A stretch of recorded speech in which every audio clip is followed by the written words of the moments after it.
সুবহানাল্লাযী আসরা বিআবদিহি লাইলাম মিনাল মাসজিদিল হারামি ইলাল মাসজিদিল আকসা।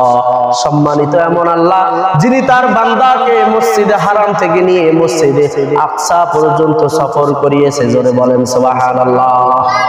সূরা বনী ইসরাঈলের প্রথম আয়াতে আল্লাহ রাব্বুল আলামিন বললেন যে আমার নবীকে আল্লাহ রাব্বুল আলামিন কোথা থেকে? মসজিদে হারাম থেকে নিয়ে মসজিদ আকসা পর্যন্ত সফর করিয়েছে। সুবহানাল্লাহ বলেন। সম্মানিত উপস্থিতি, সম্মানিত মুসল্লি আমার, মহান আল্লাহ রাব্বুল আলামিন এই পৃথিবীতে যত নবী পাঠিয়েছিলেন কোন নবীকে আল্লাহ রাব্বুল আলামিন এই মর্যাদা দেন নাই। কোন নবীকে আল্লাহ রাব্বুল আলামিন স্পেশাল ভাবে তার সঙ্গে ডেকে নিয়ে কথা বলেন নাই। আল্লাহ নবী সাইয়েদনা হযরতে মূসা আলাইহিস সালাতু ওয়াস সালাম আল্লাহকে দেখতে চেয়েছিল। আমরা সবাই জানি আল্লাহকে দেখার জন্য চেয়েছিল। মূসাকে আল্লাহ রাব্বুল আলামিন বলেছিল, ও মূসা তুমি আমাকে দেখতে পারবে না, আমাকে দেখার মতো ওই চোখ তোমাকে আমি দেই নাই। সুবহানাল্লাহ। আমাকে দেখার মতো চোখ তোমাকে আমি দেই নাই। তারপরও মূসা আলাইহিস সালাতু ওয়াস সালাম ছিলেন যেদি নবী আল্লাহকে দেখবেন। আল্লাহ রাব্বুল আলামিন মূসার আশা পূরণ করে দিলেন। বললেন অমুক দিনে অমুক তুর পাহাড়ের কাছে তুমি চলে আসো, এখানে আমার সঙ্গে তোমার সাক্ষাৎ হবে। আল্লাহ রাব্বুল আলামিনের কথা অনুযায়ী মূসা আলাইহিস সালাতু ওয়াস সালাম তুর পাহাড়ে চলে গেলেন, পাহাড়ের পাদদেশে উঠলেন। আল্লাহ রাব্বুল আলামিনের নূরের একটা ঝলকেই হযরতে মূসা আলাইহিস সালাতু ওয়াস সালাম মাথা ঘুরে জমিনে পড়ে গেলেন। সুবহানাল্লাহ বলেন। বিস্তারিত ঘটনা আমি ওইদিকে যেতে চাচ্ছি না, কিন্তু আল্লাহ রাব্বুল আলামিনের কাছে অনেক নবী দেখা করার জন্য, কথা বলার জন্য রিকোয়েস্ট করেছেন, অনুরোধ করেছেন, কিন্তু আল্লাহ রাব্বুল আলামিন উল্টা আমার নবীকে তার সঙ্গে দেখা করার জন্য রিকোয়েস্ট করেছেন, অনুরোধ করেছেন। সুবহানাল্লাহ বলেন। আল্লাহ রাব্বুল আলামিন আমার নবীকে তার সঙ্গে দেখা করাবেন বিশাল বড় প্ল্যান করলেন, বিশাল বড় প্ল্যান করলেন। যেই প্ল্যান আল্লাহ রাব্বুল আলামিনের এত বড় বিশাল ছিল, আল্লাহর ইচ্ছা হলো, সর্বপ্রথম আল্লাহর ইচ্ছা হলো আমার নবীকে আমি আল্লাহ রাব্বুল আলামিন একটা রাতের মধ্যেই আমার সঙ্গে সাক্ষাৎ কমপ্লিট করাবো। জোরে বলেন সুবহানাল্লাহ। একটা রাতের মধ্যে আল্লাহর সঙ্গে সাক্ষাৎ করা সম্ভব? জোরে বলেন সম্ভব নয়। আল্লাহ রাব্বুল আলামিন কি করলেন? কেননা আল্লাহর সঙ্গে সাক্ষাৎ করা তো ছোটখাটো কোনো ব্যাপার নয়। 7টা আসমান পাড়ি দিতে হবে, সিদরাতুল মুনতাহা পাড়ি দিতে হবে, আর আরশে যেতে হবে। বিশাল বড় পথ, অনেক বছরের রাস্তা, শত শত বছরের রাস্তা। আল্লাহ রাব্বুল আলামিন সমস্ত পৃথিবীর সময়কে বললেন। একটা যদি ঘড়ির কাঁটা চলে, আপনি যদি বললেন এই ঘড়ি থাম, বলেন তো আপনার কথা ওই ঘড়িটা শুনবে? ঘড়ি আপনার কথা শুনবে না। ঘড়িটা তার ইচ্ছা অনুযায়ী, তার গতি অনুযায়ী ঘড়িটা চলতে থাকবে। কিন্তু আল্লাহ রাব্বুল আলামিন দুনিয়ার কোনো ঘড়ি নয়, পৃথিবীর সমস্ত সময়গুলোকে আল্লাহ রাব্বুল আলামিন বললেন, ও সময় তুমি স্টপ হয়ে যাও, বন্ধ হয়ে যাও। সময় তুমি বন্ধ হয়ে যাও, আর সামনে আগায়ও না, যেইখানে আছো ওইখানেই থাকো। সময় হুকুম মানে কার?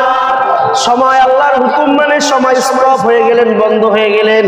আল্লাহ রাব্বুল আলামিন জিবরাইল আলাইহিস সালাতু ওয়াস সালামকে আমার নবীর কাছে পাঠিয়ে দিলেন। হাদিস থেকে আমরা আলোচনাগুলো শুনবো। এই হাদিসটা এসেছে সহিহ বুখারী শরীফে, হাদিসটা এসেছে 349 নম্বর। এই হাদিসটা বিশ্বনবী সাল্লাল্লাহু আলাইহি ওয়াসাল্লাম বলেছেন। হাদিসটা বর্ণনা করেছেন আল্লাহর নবীর সাহাবী হযরতে আনাস ইবনে মালিক রাদিয়াল্লাহু তাআলা আনহু। হাদিসটা বর্ণনা করেছেন রাসূল সাল্লাল্লাহু আলাইহি ওয়াসাল্লাম বললেন, রাসূল সাল্লাল্লাহু আলাইহি ওয়াসাল্লাম বলেন, আমি গভীর রাতে মক্কার একটা ঘরের মধ্যে শুয়েছিলাম। আমি ঘরের মধ্যে শোয়া, হঠাৎ করে দেখলাম, আমি যেইখানে শুয়েছিলাম হঠাৎ করে দেখলাম আমার চোখের উপরে ঘরের চালটা, ঘরের ছাদটা আস্তে আস্তে 2 ভাগ হয়ে যাচ্ছে। সুবহানাল্লাহ বলেন। ঘরের চালটা 2 ভাগ হয়ে যাচ্ছে, ওই ঘরটা আস্তে আস্তে আপনা আপনি ছিদ্র হয়ে যাচ্ছে। ছাদের ফাঁকা দিয়ে জিবরাইল আলাইহিস সালাতু ওয়াস সালাম প্রবেশ করলেন ঘরের মধ্যে। অথচ বিশ্ব নবীর কাছে জিবরাইল আলাইহিস সালাতু ওয়াস সালাম অনেকবার এসেছে, কিন্তু এই রকম ভাবে তো কোনোদিন আসে নাই। সুবহানাল্লাহ বলবেন না? বিশ্বনবীর কাছে জিবরাইল অনেকবার এসেছে, এরকম ভাবে কোনোদিন আসে নাই। তিনি তো দরজা দিয়ে ঢুকতে পারতেন, তিনি তো যেই কোনো দিক দিয়ে বিশ্বনবীর ঘরের মধ্যে ঢুকতে পারতেন, কিন্তু আজকে কেন ছাদ দুই ভাগ করে ছাদ দিয়ে তিনি কেন বিশ্বনবীর ঘরে ঢুকলেন? মুহাদ্দিসিনে কেরাম লিখতেছে, মুহাদ্দিসিনে কেরাম বলতেছে ছাদ দিয়ে বিশ্বনবীর ঢোকার কারণ হলো, তিনি ছাদ দিয়ে ঢোকার কারণ হলো বিশ্বনবীর সঙ্গে নিশ্চয় অলৌকিক কোন আজকে ঘটনা ঘটবে, যে ঘটনাগুলো অন্যদিন ঘটে নাই। বিশ্বনবীর এই ঘটনাকে চিরস্মরণীয় করে রাখতে জিবরাইল আলাইহিস সালাতু ওয়াস সালাম ছাদ দিয়ে বিশ্বনবীর ঘরে ঢুকেছে। জোরে বলেন সুবহানাল্লাহ।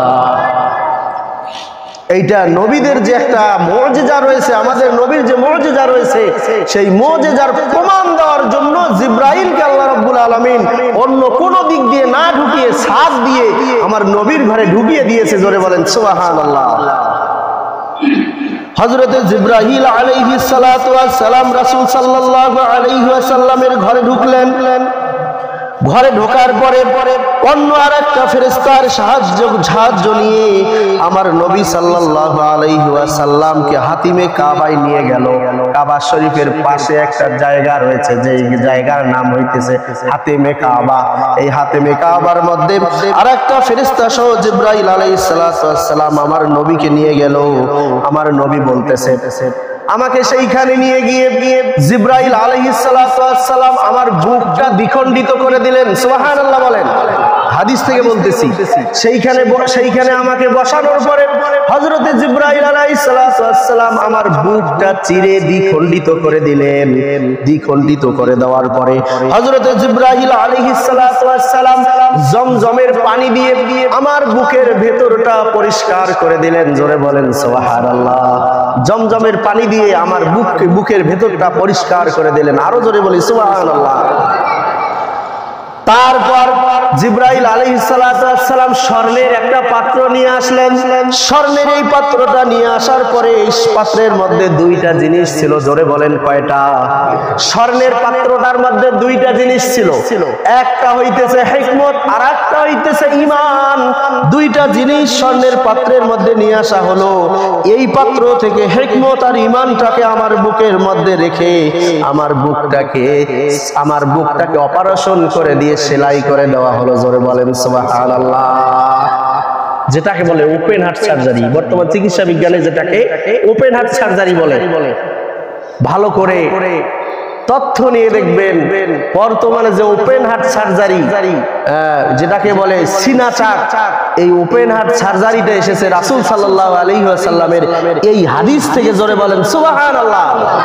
আজকে বিজ্ঞানীরা হাদিসটা গবেষণা করে দেখেছে, আজ থেকে ১৫০০ বছর পূর্বে বিশ্বনবী হাদিসটা বর্ণনা করেছেন জিবরাইল কিভাবে এসেছে, কিভাবে তার বুকটা চিরে দ্বিখণ্ডিত করেছে, তারপরে সেখানে ঈমান হিকমত দিয়ে সেলাই করে দেওয়া হয়েছে। এই থিওরি বলেন তো এখনকার না ১৫০০ বছর আগের?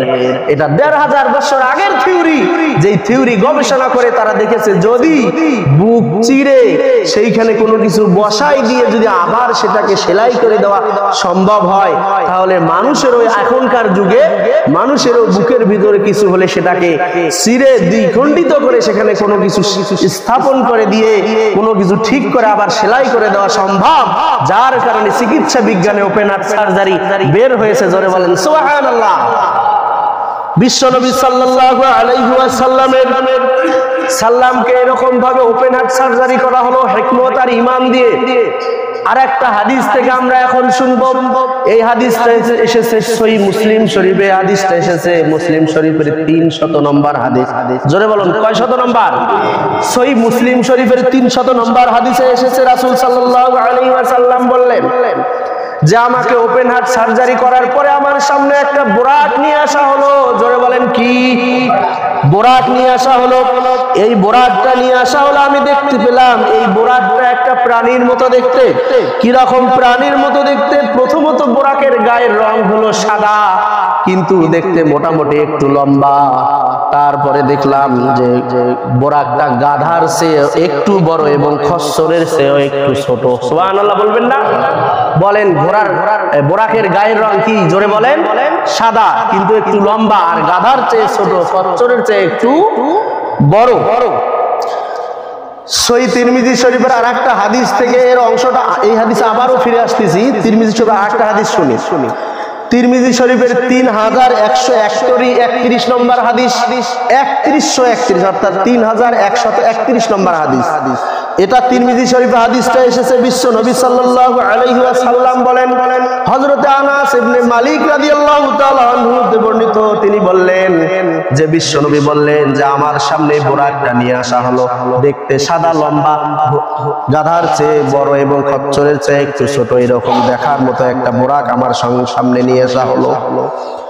এই বোরাকটা যখন আমার সামনে নিয়ে আসা হলো, বোরাকটার শরীরে জিনপোষ পরা ছিল আর লাগাম লাগানো ছিল।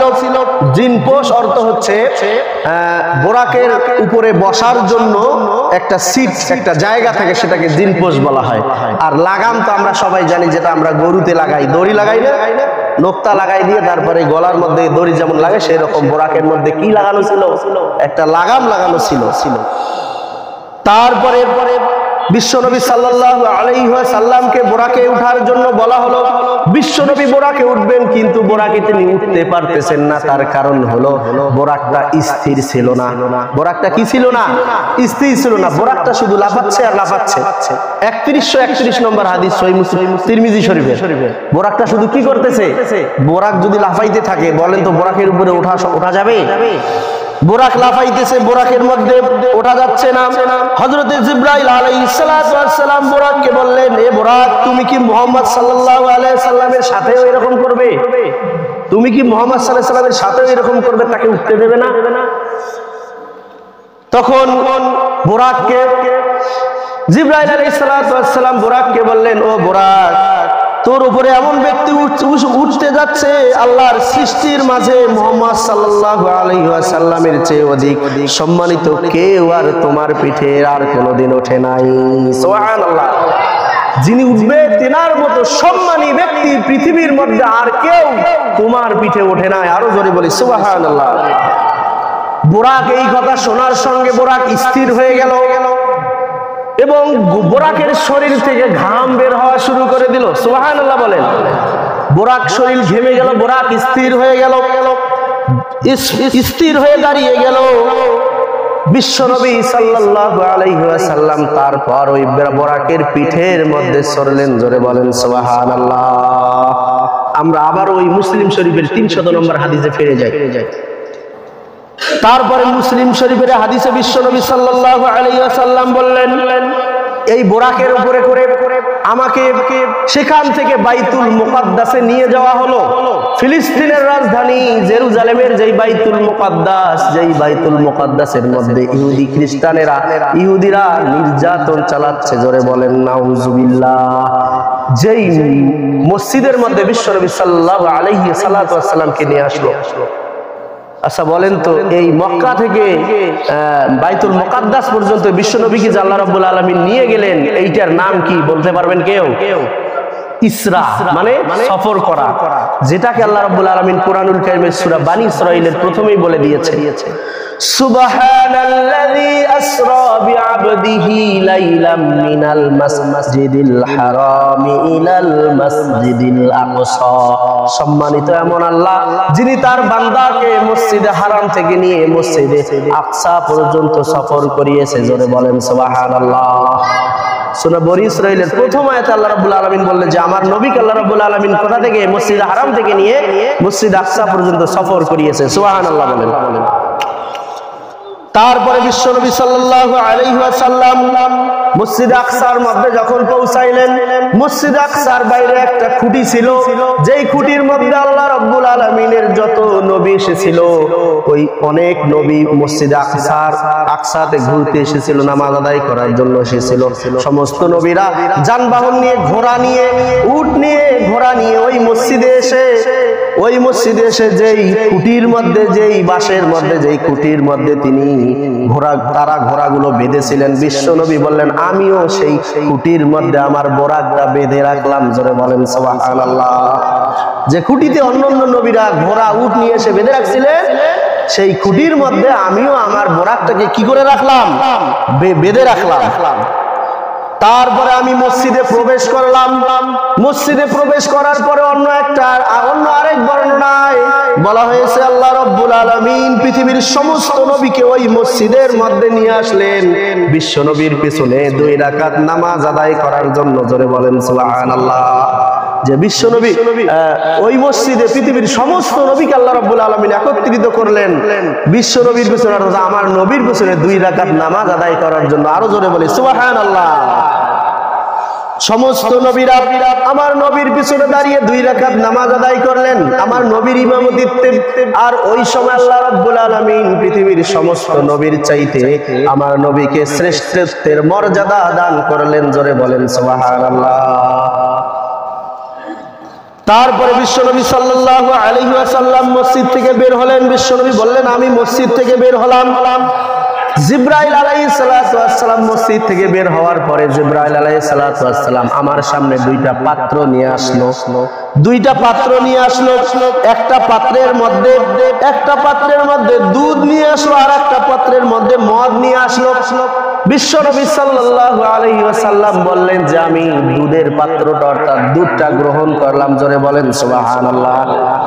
রাসূল সাল্লাল্লাহু আলাইহি ওয়াসাল্লাম যখন এই দুধের পাত্রটা গ্রহণ করলেন তখন জিবরাইল বললেন ইয়া রাসূলুল্লাহ ইয়া হাবিবাল্লাহ আপনি নিশ্চয়ই সঠিক জিনিসটাই গ্রহণ করেছেন। জোরে বলেন সুবহানাল্লাহ। আপনি নিশ্চয়ই সঠিক জিনিসটাই গ্রহণ করেছেন। আমার নবী কিন্তু বলা হয় নাই যে এটা মদ আর এবং এটা দুধ, বলা হয় নাই। রাসূল সাল্লাল্লাহু আলাইহি সাল্লাম কি করলেন? সঠিক জিনিসটাই গ্রহণ করলেন। এরপরে বোরাক নিয়ে জিবরাইল আলাইহিস সালাতু ওয়াস সালাম নবীকে প্রথম আসমানের দিকে নিয়ে গেলেন। প্রথম আসমানের সামনে গিয়ে প্রথম আসমানে দরজা খোলার জন্য জিবরাইল আলাইহিস সালাতু ওয়াস সালাম প্রথম আসমানের দরজা খোলার জন্য